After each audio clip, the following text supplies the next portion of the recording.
Hi, my name is Greg Ponto-Suddy, and this is Ponto Off the Wall. At this edition of Ponto Off the Wall, we have the pleasure of talking with Jacques Ladouceur. Just to get it in there, I am with MASL Off the Wall and Turf and Boards, and Jacques, what a pleasure to see you. Pleasure to meet you again, all the Right. time. I mean, this is so huge. And Jacques has blessed us with coming down. This is the mobile studio in my living room. So so we're at my house, and Jacques has come down here to give us a little bit of time. And this is a blast for me. And I'm going to be all over the map because I wanted to do this somewhat chronologically, but I'm sure that we're going to be all over the map. There's a lot of Jacques and I have some history from back in the day, and I want to talk a little bit about his earlier life growing up in Haiti, and also playing in Greece. So let's do that, Jacques. You were born and raised in Port-au-Prince. Port-au-Prince, Haiti. You're the original Haitian sensation on the San Diego Sockers. That's what they tell me, yeah. There's another one. There's another one. I interviewed him. I don't know, about 6 months ago, Uh-huh. and I asked if you guys had the opportunity to meet, and he said not yet. But yeah, so talk about growing up in Haiti. Well, growing up in Haiti was quite different than obviously in the United States. We grew up playing soccer with tennis balls, and um, we put together socks. We played barefooted. Most of the people there, most of the kids that I played in my neighborhood, they didn't have soccer shoes or anything like that. So we just played barefooted. We played on cement, dirt, wherever we can find. Right. Sometimes if they had construction somewhere, we would try to sneak in that area, in that construction site, and we'd play soccer there, my brothers and I. Right. Of course, there was quite a few injuries during those times because, Oh. there's a lot of sharp stuff in the construction site. No kidding. But we grew up in a situation where it was under a dictatorship, Right. where it was brutal. Right. Freedom of speech was non-existent. Right. Even as a child, you got to be very careful what you say, Wow. where you go. Wow. So it was. It's not like the United States. So did it become an issue that your mom decided to pursue getting out of Haiti and coming to the United States? Well, my mom always wanted to do that, but Okay. finding the opportunity was the biggest thing. Right. The opportunity she had, I always tell people, I said, whatever you do it well, because that's what happened to my mom. Right. She was a fashion designer. She made dresses, Right. and then she made a dress for for an American lady, a wedding dress, and the lady was so impressed with the dress that she said, I want you to come and work in my factory. Wow. And that's how my mom left Haiti and came to Wow. New York. That's awesome. And so you have brothers and sisters. How many? I do. I have two brothers and a sister. Okay. Are they older, younger? They're all older than me. So you're the baby of the family. I'm the baby of the family. Okay. Did any of your other siblings take soccer on to the level that you did? No. Okay. No. When I was very young, I think about the age of 9 or 10, I had surpassed my brothers. Gotcha. They didn't want to play soccer with me anymore. Okay. So it was one of those things. Okay. They were older, and Right. they didn't want to feel like they're gonna lose the game if they play with me. That's So fun. they stayed away from me. I love it. Yeah.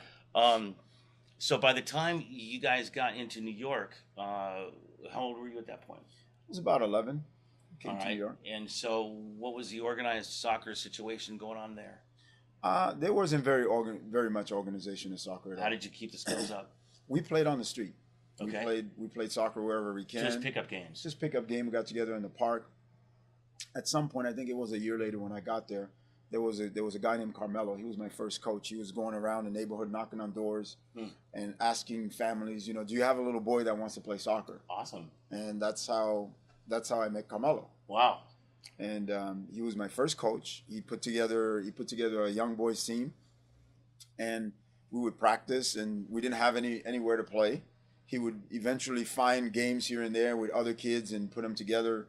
There was no uniforms. There was nothing formal. Right. So Carmelo had a big station wagon, and he Okay. put all the kids in it, and Nice. that's how we drove around. That's how we got to where That we was were the going to team go. bus. That was the team bus. That's great. When did you finally get back into any or originally get into any kind of an organized soccer situation? I didn't play organized soccer until I was 15. Right. Okay. Yeah, it was that, and then it was Carmelo's team. He put it together finally, Awesome. and it was more of a summer league. Okay. Where it was a Haitian league. The Haitian community put together a league every year. Oh, really? And that was the league I played in. Really? Okay. Let's talk about college. Huh? Did you play in college? I did. I played for Fulton Montgomery Community College. That was Okay. my first 2 years there, and then I transferred to Howard University Okay. in Washington D.C. I played there for a year. All right. What was it that got the attention of, or the opportunity for you to go overseas and play in Greece? After my first year in college, there was a guy named Tassos that I used to play soccer with in New Jersey. They used to call us kind of the soccer merchants. We played soccer in Jersey. We played soccer in Connecticut. There were times when we played 3 games in one day. We'd be in Connecticut. No way. We'd play in Connecticut. We'd drive down back to Brooklyn and played there. So Tassos had called me one day, during the off season of my college season. He said, "Would you like to come and play in a game?" And so I was in DC at the time. So I said, "Sure." And then when I went to the game, it was a game in New York we were playing. It was all Greeks. It was the big rival Greek teams, and he asked me to come and play, so I played there. And then after I played, a guy came up to me and said, "Hey, you know what? There was a coach here. You got scouted from Greece, and he's very interested in having you come to Greece." You got scouted. That's kind of wow. how it worked. Isn't that interesting? How opportunities like that happen? Well, I learned from my mom. She always said, whatever you do, be the best at it. Right. And that was one of the things I learned from her. That's how she came to the United States. Right. So whenever I played, I always didn't matter where I was playing, on the streets or wherever. Right. I did everything that I could. I gave my best, and I stepped out. Right. Very cool. Very cool. Let's talk a little bit about that experience in Greece. You played there for 2 years? I played there for 3 years. 3 years. Yeah. Talk about that. It was a great experience. When I got to Greece, the Greek people were very friendly, very welcoming. I was at the time I was 18, turning 19, so I was the youngest player on the team. And of course, when you're the youngest player on a professional team, typically the veteran players, they're not always very welcoming you in. It's not Right. It's not that simple. Right. You have to earn their That's respect. Right. That's right. I always play forward. Right. But the coach came up to me and said, "Look, we don't have a central midfielder. We want you to play central midfield." Okay. That made it even harder, because now I was the guy that was actually going to run this first division team. That's right. That's right. From no experience, Right. from being the youngest one on the team, Right. and then having these guys answer to me now. Right. It's very, very difficult. Right. Well, in the and did beginning. that come from did that come from the coach seeing your work ethic? The coach saw that, and he saw the ability to create. And He that's saw, and center midfield, man. That's what you have to do. yeah, he saw the ability to create, the work rate, and he saw that, and he noticed that he didn't have a player like that, Right. at least in the middle. So he wanted me to be in the middle. Right. Right. What was the success? How did the team do? The first couple years, the team did very well, based on that team. In Europe, as you know, there's about, in every country, there's about 5 big clubs. Right. And those 5 big clubs, basically, the other teams, they become more like a farm team for those 5 Gotcha. big clubs. Yep. Any player that becomes really good, Right.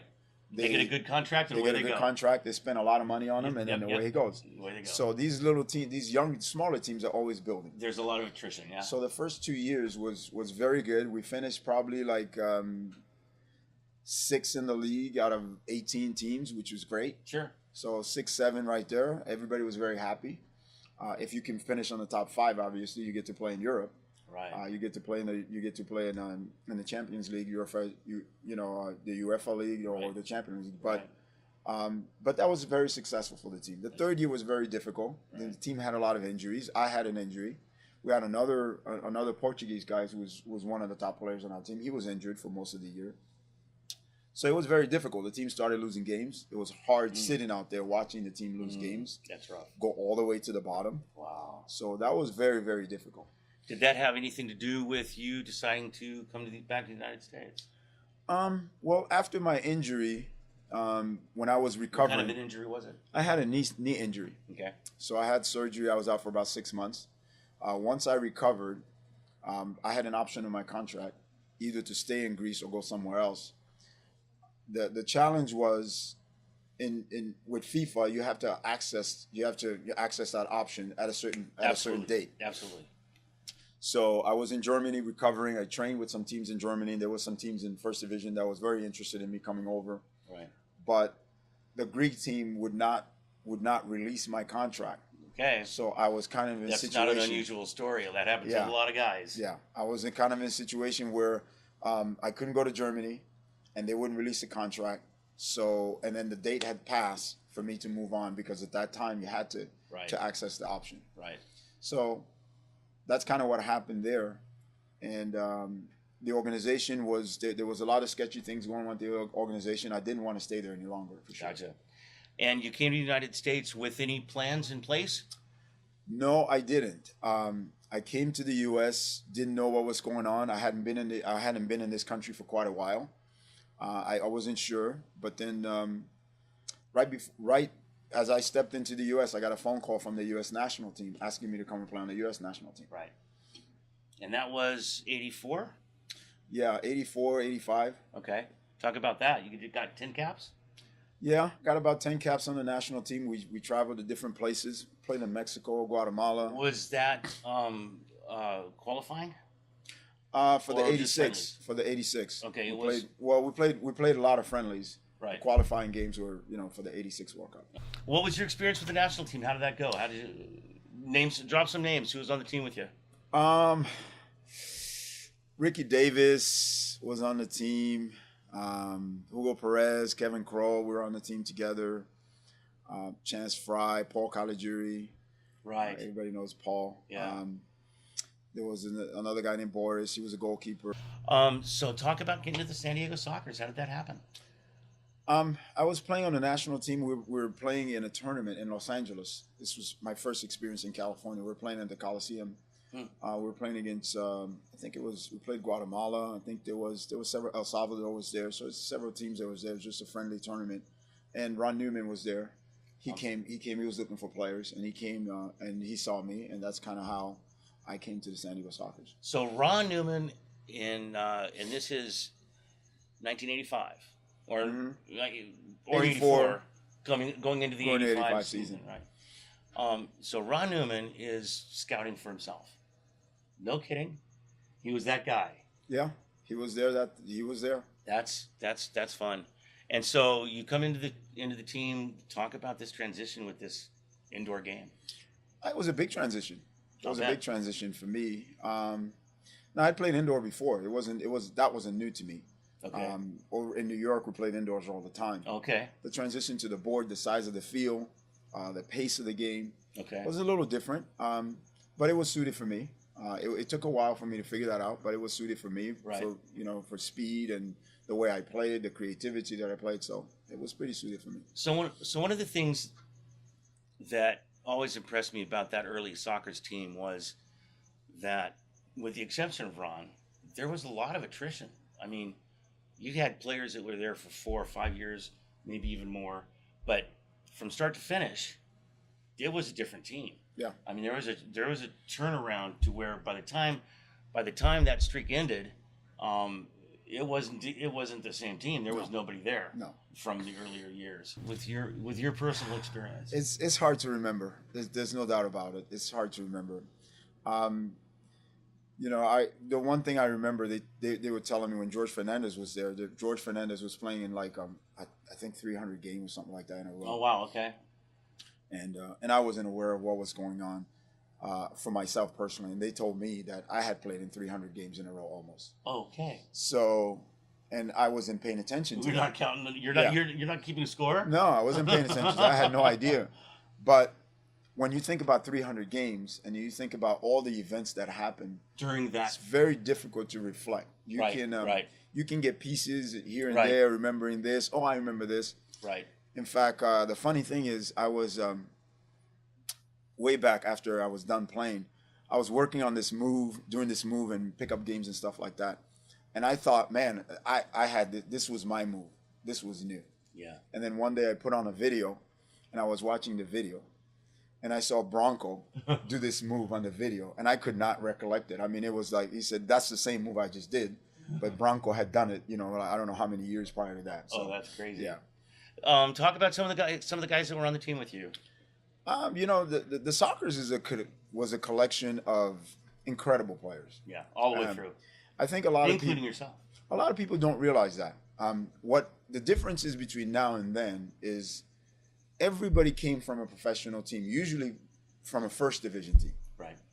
Somewhere in Europe. You look at guys like Steve Janko, Branko Segota, Julie V, Zoltan, right. Fernando. You look at Hugo Perez, Perez, Vidal Fernandez, Brian way back Quinn. when.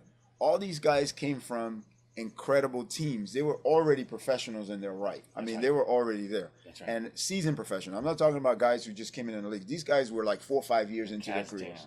Kaz Dana.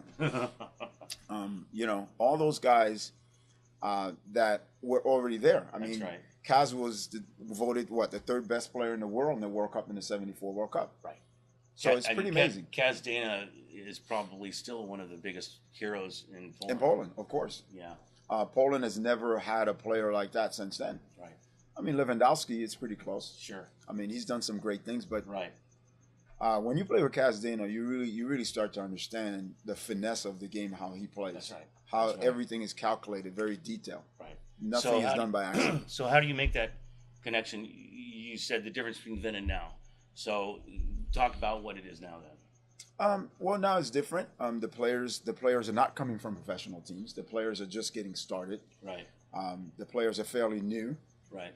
They're either coming from a college team or maybe a semi-professional team. Right. So it's very different. Right. They never had the first division experience. Right. Or the national team experience. You look at our team. Right. You look at Bronco was on the Canadian team. I played against Bronco on the Canadian team in the U.S. That's right. Myself, Kevin Crowe, Hugo Perez, Julie V. Right. Fernando Clavijo. Right. Steve Jungle. All these guys have played on the national team. Kaz Dana. Right. Gene. Right. Gene Woolridge. Right. Addie Coker. Right. There's just so many guys. I know. Over the years that I had probably just a dozen also. Oh, missing a whole bunch of them. Yeah. They if they're watching this interview, they get mad. They say, "Man, you didn't talk about me. You didn't mention my name." Yeah. Well, but it is fun. The sport is it's fun that it's back. I don't know if it ever really left because it's been bouncing around with so many different leagues all along, trying to rewrite the rules, trying to redo the multi-point system and all of that crap. Sorry, but yeah,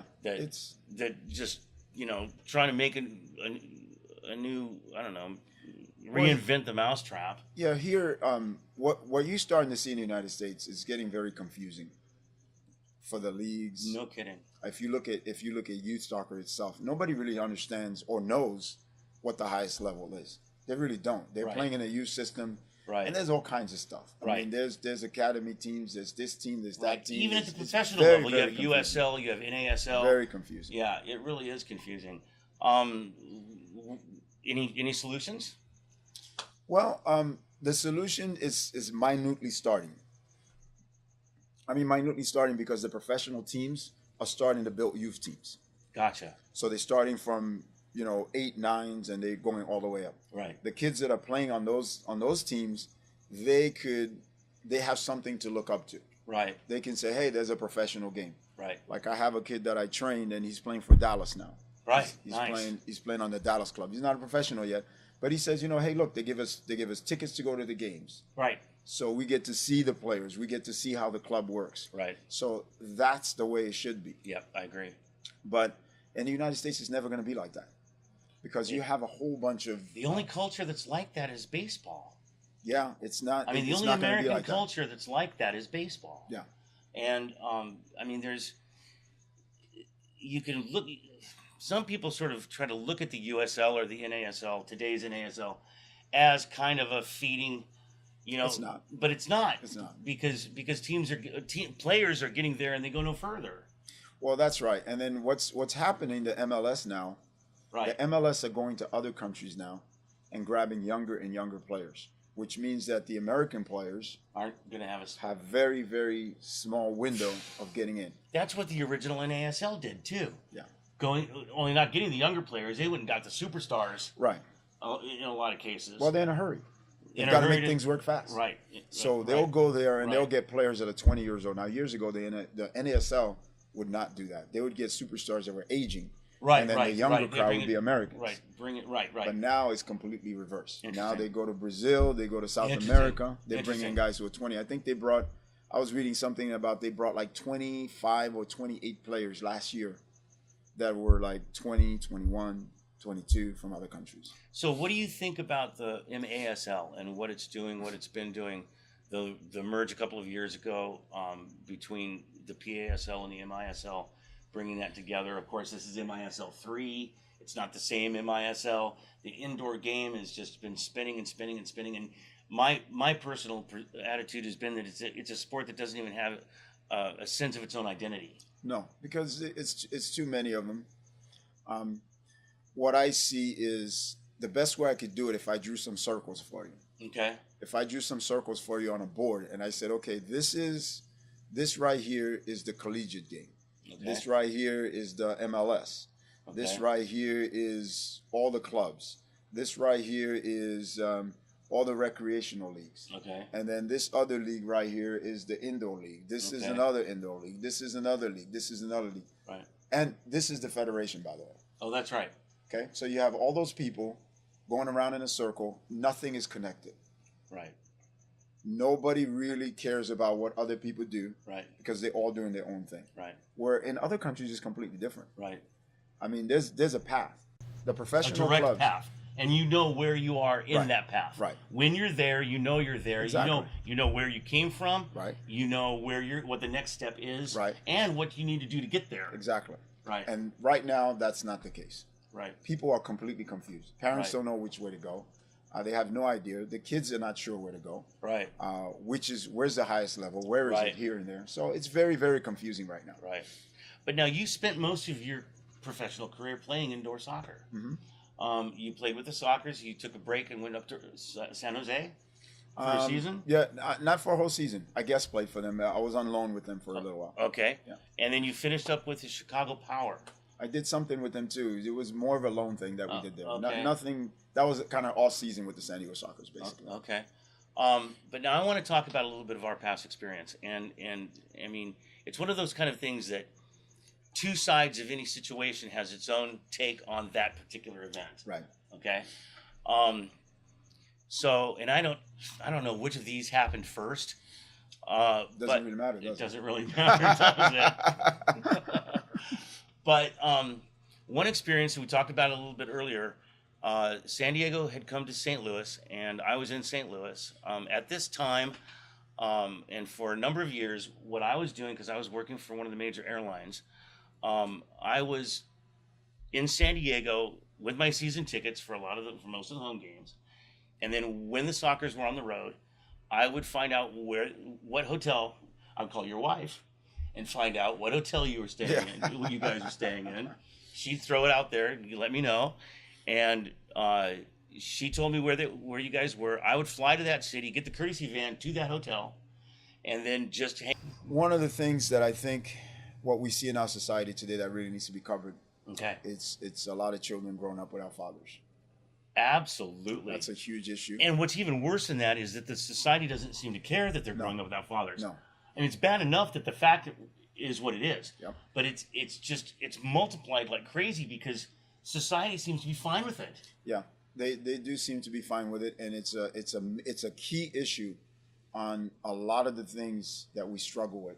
Yeah. In our society today. Yeah. No, I mean I'm right there with you. And it's a big deal. I actually think that there's a God, I really don't know what the terminology to use is, but a sort of a slap the man down attitude in our media. Yeah, it seems to be going on right now. It's subtle most of the time, not always, but most of the time. It's, I mean, look, I don't feel like in order to empower women, you need to destroy men. Well, and that seems to be what the angle is. It seems to be that we want to empower the women. I'm raw for that. I'm all over it. But the beating down of men in the process, and then the father role. Look, that's one of the things that when my son was born, our family issues tore the family up, and Tim and I have been the paired off gang. Yeah. The two of us. Through my church, because of Tim, I started mentoring a lot of the young boys his age. Some of them had dads, active dads. Some of them had inactive dads, and some of them didn't have any dads. Right. But what one of my greatest blessings has been is now, because these are young men now, is that I see them and there's this, there's a relationship. Because I was able to fill, even if it was just a little spot. Right. Even if it was just a little spot. Some cases it was a lot bigger, but even if it was a little spot, and there's a relationship there that is because of that otherwise wouldn't exist. That's right. So yeah, no, I'm right there with you. Run with that. Talk about that a little bit more. Well, what you see in the inner cities, right? Especially in the inner cities, it's more in the inner cities for me because I grew up in New York. So my brother and I, we talk about it all the time. The broken down of the family is incredible. The fatherless children. A lot of the problems, they come from that. Absolutely. A lot of the problems, that's where they originate from. And it's not just the boys. It's the girls thing. Too. Absolutely. Without having that father figure, that, and I don't mean just a father figure to have a man in the room. I mean a guy that has sort of the knight ethic, where there's an ethical code that you live with, and this is what you do, and this is how you're taught, and this is how you behave, and this is how you respond to this kind of a situation. Right. With gentle firmness. Right. And that steel and velvet. Exactly. Well, your daughter needs the same thing. Your daughter needs to see an example, right? Absolutely. My daughter needs to see an example from me, so that way she knows. And it's in the house. Yeah. It's in the house. If the dad or the man in the home treats mom like garbage, right. That's right. Okay, then the boy is going to treat women like garbage. That's right. And the girl is going to be expected that's how men are going to treat me, is like garbage. Exactly. And vice versa. I mean, it goes both ways. But that's where it all starts. Yeah. And I don't think a lot of families realize, or maybe they would if they thought about it, but it's just not a conscious thought, that as a kid's growing up, that family environment, that's all they see, other than as far as that kind of interaction, that kind of human interaction. And it's for the most impressionable times of their lives. Yeah, that's what influences them the most. Absolutely. Because it's just like coaching. I tell parents all the time. I said, I spend an hour and a half with your son or daughter, right, a couple of times a week. Right. You spend more time with them. That's right. So, I'm going to teach them some things, but you need to take the time to help them along and help them master what I'm teaching them. They need to take the time. So. All right. So I'm one of these guys that it's one thing to put out the either the cause or the complaint or whatever that is, but without a solution. It's one thing to identify the issue. Right. Okay. Right. It's another thing to go that step further. Right. And offer something that fixes, even if it's not the fix, but offers a solution to it. What have you got? I mean, that's a huge issue. It is a big issue, and you can in whatever line of work you're in. Right. I happen to coach a lot of kids, so you try to set the example for them. You try to help them out like that and mentor them like that. Live by example. Yeah, you try to do that, and not just empower them, but build their confidence. Because what I tell people that are coaching youth sports today, the question is this: if we had, and this is a crazy number, if 10% of the kids that are playing youth sports today, out of all the kids that are playing youth sports, if 10% of them were going to become professionals, college athletes, right, which they're not, but yeah. Generous number. Right. So what are we going to do with the other 90%? Right. How are we going to treat that other 90%? What is our purpose with that 90%. You're saying at this time while you're coaching them? While you're coaching them. Right. So right. if I'm coaching, how do I have a long-term effect on that their 90%? Lives, on that other 90%? Because you don't know who's going to be professionals. You don't know who's going to... You have to assume they're not going to be. Well, you can. I mean, that's one way to look at it. But your philosophy has to be able to empower and mentor all of those and give them some life lessons that they can go out in their own lives and fulfill. And you've heard, I mean, we've all heard in sports, there's that guy that succeeds, that athlete that succeeds in his field and drops back to that youth coach and drops the name. Yeah.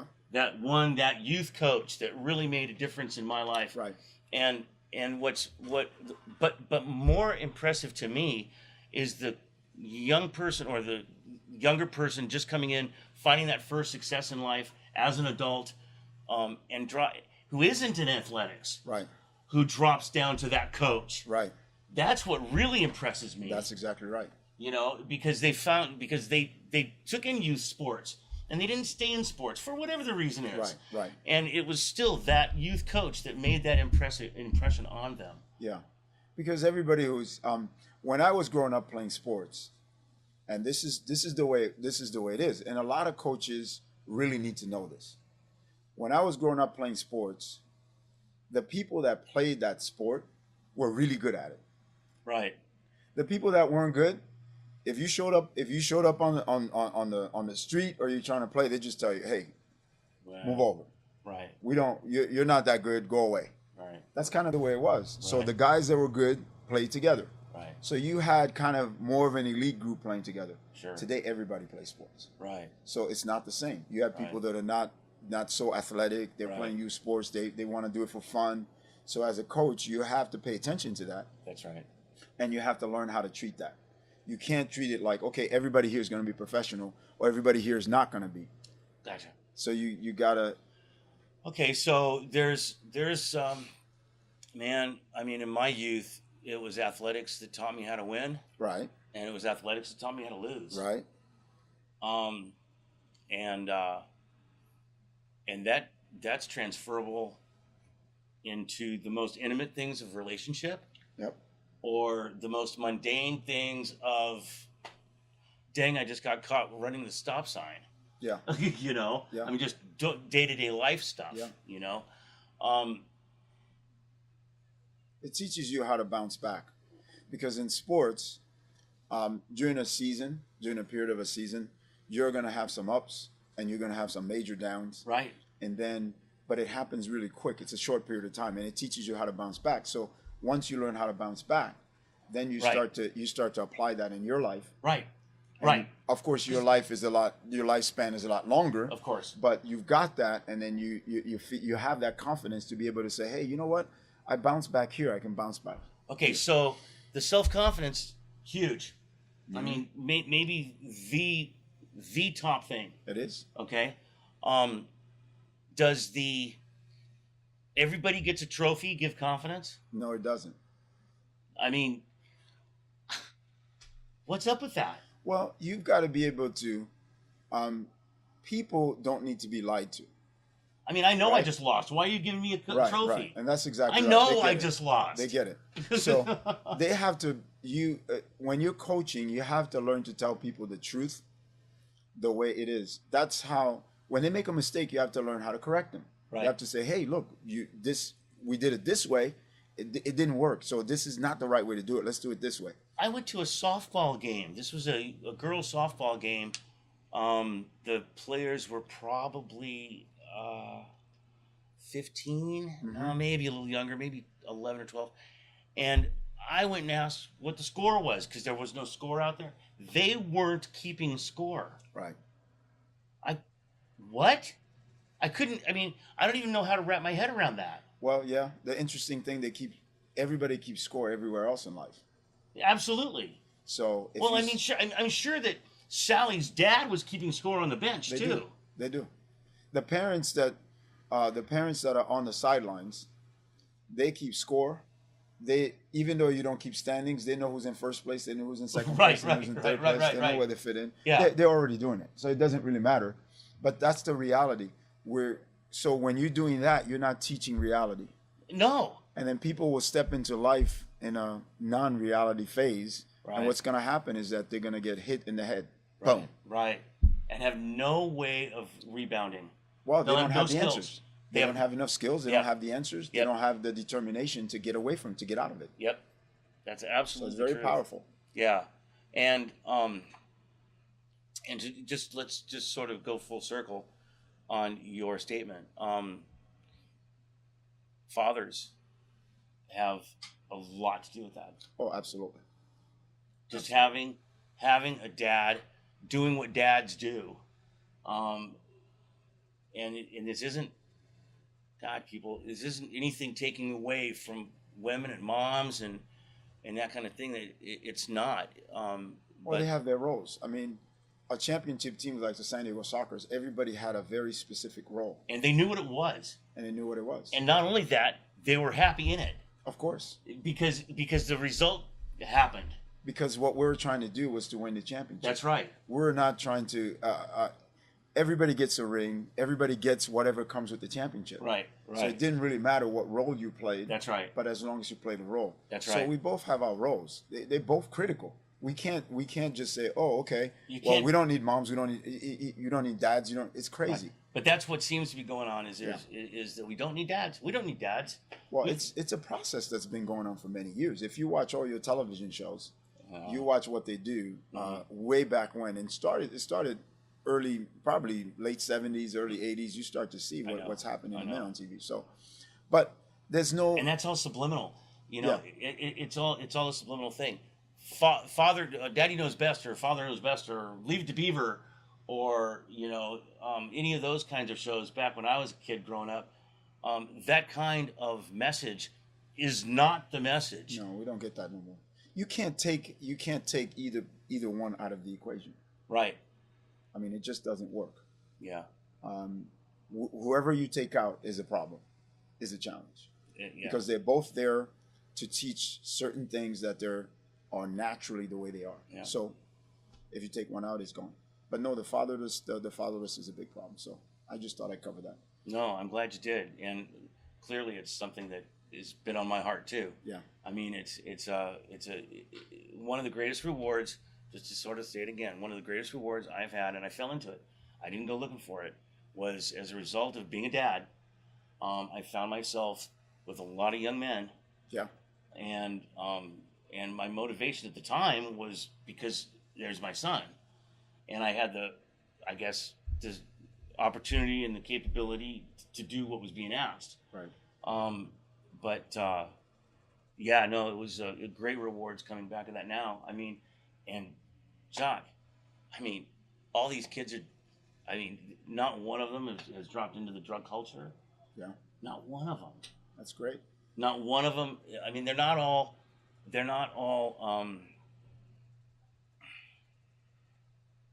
didn't get. Not all of them got it. To where there's some spinning their wheels still, trying to figure it out, But it's a great. Yeah. Your great job payback. is not to give it all to them. Your job is to plant the seed. Once you plant the seed, Sure. and that'll allow them to grow and search. In their search, they'll look deeper and deeper. They'll go deeper and deeper, Right. and that's what will change them. But you plant the seed. So I was going to close out a few minutes ago, and you brought this subject up, and I'm glad you did. I'm really glad you did, and I'm gonna back up again because because we have some time here, and I never have been one to care how long these things go. Yeah. Let's talk about the World Cup. Okay. We talked about the World Cup before we turned on the camera here earlier today, but let's talk about what do you think about this World Cup that's going on right now? Well, I think a lot of the teams are catching up. You look at Japan. Japan is catching up. It's very clear to see that Japan is catching up. You look at Nigeria. They came with a very young team. Right. This time they were very disciplined. Right. They're catching up. Right. A lot of the players are playing in the European leagues. They're playing Right. all over the place. Basically, the European clubs, well, not just the European clubs, but bigger clubs all over, they're searching for players all over the world, and that changes the game. That's right, because It's a game changer. that's right, because when the World Cup comes in, when the qualifying starts and Yeah. the World Cup comes in, when the national team calls, here are these clubs, these giant clubs around the world that have found these skills, Mm-hmm. have brought those players up, are now, there it is. Now that player's going to the national team. Yeah. Yeah. And so that's spreading it out to where those national teams that we didn't think before. Mm-hmm. I mean, I got to be honest with you. Even today, I mean, I saw Japan playing earlier in the series, but I thought they were going to get spanked. I Yeah. just thought they were going to get spanked. Yeah. Belgium is a high quality, highly motivated and skilled team. They got it together, and then I thought they were going to get spanked, but they came in and scored 2 goals, couldn't hold the lead. Yeah. Yeah. Ultimately, Belgium did do it. Mm-hmm. But what you're saying is, to that point, I mean, look at Japan and It's progression. I mean, Yeah. what you're starting to see is that when you have players that are competing like that at a high level on the national team, what starts to happen is that those players don't have the fear that they used to of Right. these teams. Right. They're not Germany afraid can't. anymore. Germany can't take the No, field. Germany does not scare them. Right. Germany Right. can't take the field and win the game against Mexico at the very beginning of the World Cup just because they're Germany. Exactly. Exactly. That advantage is gone. Right. People are looking at themselves. They're saying, "Well, wait a minute. I'm playing. I'm playing those leagues. Those guys are playing those In leagues. fact, 2 of What's those the guys on difference?" that team are on a team I play against in my league all the time. Yeah. Right. So there you go. So that's the way it is. I know that guy. So they're not. The fear factor is gone. Right. So I think that's the mystery. The World Cup used to have a lot of mystery. Right. When the Brazilians were coming, you didn't know who they were going to come with. Right. Argentina, the South American teams, Right. Europeans, you didn't know these players. Right. You kind of just heard from flashes, oh, they got this young player, oh, they got this guy. Right. But you had never really seen him. And even that, the mystery, like you say, It's gone. Yeah. There's no more mystery. Right. All these players that are playing in the World Cup, probably 90% of them, Right. people who are watching the World Cup Right. have seen them. Right. They've seen them on TV. Right. They've seen them. They've heard of them Right. somewhat. If Right. if it's their national team, they already Sure. know. But man, years ago there was this mystery Right. about the World Cup that doesn't exist anymore. Yeah. And that mystery is also for the players. There's no fear. They get out there. They're saying, "Hey, this is the World Cup. We have the players. We have guys who's played on the national on And the we first earned division our teams. spot here. And we earned it, and we can do it. We earned our spot here. yeah. We came through our regional plays, Yeah. games, and we made it this far. So this year you'll have a new champion, Yes, and that maybe somebody we new. learned that right away. and it could be a team that's never won the World Cup. Yeah, Could be. yeah, good. I mean, there's still some heavy hitters left. I Yeah, mean, there's a possibility. Belgium and Brazil showed today that they're going to stick around for at least one more round. Yeah. But they won't both stick around for the next round No, because one of them one of gotta them's going to go. have to go home. Yeah. I mean, Russia. I get that the home team. I get home field advantage is huge. It makes a difference. Big difference. I get that, but the lowest ranked team in the field at the beginning of the event and making it this far, Yeah. and playing well. I mean, They've done well. They've played well. They've done really well, the Russians. They've scored a lot of goals. They played very open, and they Yeah. scored a lot of goals. Yeah, They weren't hanging back and being conservative. They came out and they and played. played. Took it to the Yeah. net. Argentina sort of started slow. Have come back and showed it. Uruguay's a little bit of a surprise, but Uruguay is never a big surprise. It's never a surprise. They usually bring a very good team for Right. whatever reason. It's a very small country, right, but they usually bring a very good team. right, The Argentina's team had a lot of different issues. When you look at their midfield, they really didn't have a creative player in the midfield. right. They had Messi on top, but the player in the midfield that could create, that could do things, they really didn't have it. And of course, for Argentina to be gone and for Portugal to be gone, and in the same day. Portugal's very similar too. They have Ronaldo, who scores a lot of their goals, and Right. what's his name, Silva, Bernardo Silva, who's very creative. But again, that central midfielder that could make things happen. Right, right. They're missing it. The Germans were missing it. Yeah, no, the Germans. You see it. They were flat the whole tournament. Yeah, you see it. They weren't the German team that I expected to see take the field. Yeah. So the teams that are missing that, it's a big issue. Yeah. It's a big issue. It's a big issue of a guy controlling the game, directing the game, Right.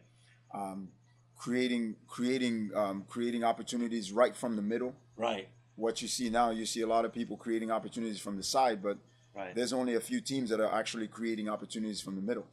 So it takes me about a week, a little less than a week, to get these things published and produced and Sure. put on online. So anything that's time sensitive, like for instance, we're talking about today's game. Yeah. That's going to seem like last week's news, but by the time we get there. So let's step ahead a little bit. The prediction that I've seen that sort of intrigues me is Croatia and Belgium for the World Cup final. What do you think? It's hard to rule out anybody. Right. It's hard to rule out anybody. But I think sometimes if you've never won the World Cup, if this is the first time, the first one is really, really difficult because you're going to be put in situations. Right. These players are going to be put in situations Right. that they've never been in before. I don't care if they're professionals. Right. Right. That pressure. But when your country have already won it, it does make a difference. Right. It does give you that little edge. I mean, France, you look at France, Right. they won that World Cup the first time, Right. and look how many years it took them to do it. They had a lot of good teams before. Right. Well, and it also took them home field advantage to do it. So it's really hard. Right. And France is a solid side. But I like Belgium and Croatia, I think. I think Belgium has Brazil- a chance, but Belgium has to go face Brazil now. They have to get through Brazil. And Brazil is very tough. They've got And like you say, they've been there. they've been there, and they know they can win. They know they've won many before, and their team is very organized this year. Right. It's not in disarray like it was last World Cup. Right. No, this team is very organized. So sad. I mean, there they were at home, and they couldn't put together the team that they needed. Tactically, they're very organized. Right. They all know what they need to do. So can I get you to nail down a prediction Well, I would say Brazil. all the way through? The only reason I would say Brazil is because I grew up watching Brazil and kind of like them, but Yeah. there's a lot of people that have a shot. Right. Right. That's what I would say. Well, Zé Roberto on the San Diego Sockers, you'll be happy to know that he just picked Brazil. All right. Jacques Ladouceur, thanks so much for coming. Pleasure. It's a pleasure. Me. Pleasure spending some time with you guys. We could go on, and I'm telling you, we could go on for another hour or 2 Exactly. hours. I agree. And just keep going. But no one will watch it if they look at it and it says 2.5 hours long. and Tim and I edit the thing down. But anyway, my name is Greg Suddy.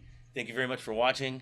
And Honto Off the Wall, MASL Off the Wall, Turf and Boards. Thanks.